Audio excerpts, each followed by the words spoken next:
Urada, Gugara. La unión hace la fuerza. La mayoría del agua que tomamos del territorio es para usarla en casas y centros de trabajo. Después de usarla, el agua vuelve a la naturaleza, tras pasar por un proceso de depuración.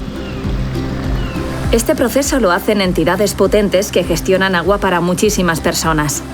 Cuentan con grandes depuradoras y buenas infraestructuras. Son las entidades gestoras del agua. Ahora bien, en algunos casos, el agua lo gestionan entes pequeños o poco preparados y a veces ocurre que no tienen suficientes recursos para un funcionamiento óptimo.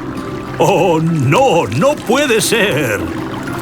Lo bueno para el río y para la sociedad sería que los gestores pequeños se unieran y profesionalizaran. Lo harían mejor, más barato y ensuciando menos agua.